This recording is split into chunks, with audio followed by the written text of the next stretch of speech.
Welcome Philip Williams, Lisa Millar. We're on the Mall. Thousands of people are now streaming down towards the palace for their last view of the Queen. It's been quite an event, hasn't it? I mean, what for you has been the highlight?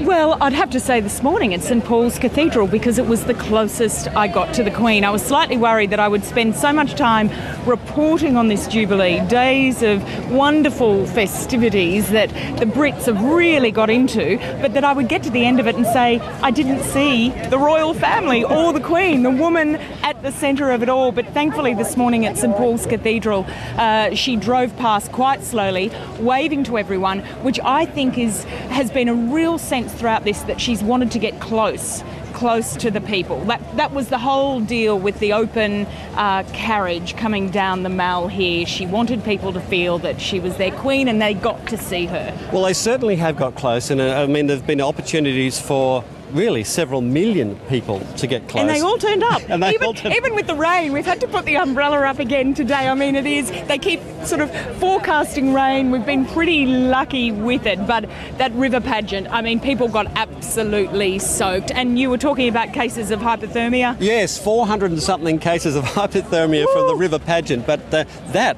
was an extraordinary event, wasn't it? Now you covered it from one part, I covered it from other. Tell us about yours. Well, I was down at Tower Bridge for a while, met an amazing woman, an 86-year-old who had camped out overnight. She'd stayed in the Lost Children's tent so she didn't get wet, and then she turned up for the front row position at Tower Bridge. And I wished I'd taken a phone number so I could find out how she went, and hopefully that she was okay and didn't suffer, because she wasn't rugged up at all. That's what's amazed me about some of the people who've turned up, the hardiness of the English and various other people in sandals and bare feet and hands when the weather has been below 10 degrees at times and rainy. I think most Australians would have scuttled for the nearest shelter, and they have been a tough lot, but it is quite an occasion, and of course only comes around every 60 years, and people really are making the most of it. And it's not about being a royalist, it's not about being mad about the monarchy. It's been a real chance for this country, I think, to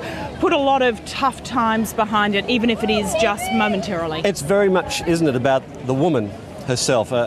Whatever you think of the institution, there is a respect for her dedication to service. I mean, very few people would quibble with that. No, 60 years in the job, I think that's most people have been remarked on that. And the crowds are still pushing down. I mean, there have been figures in the millions over the last few days, and there's no let up in the enthusiasm. Absolutely, and of course we've been with you the whole way, ABC, in our various forms, and Lisa has been reporting one end of town, I've been reporting the other. It's been a pleasure, and we hope you've had a great Jubilee. Likewise.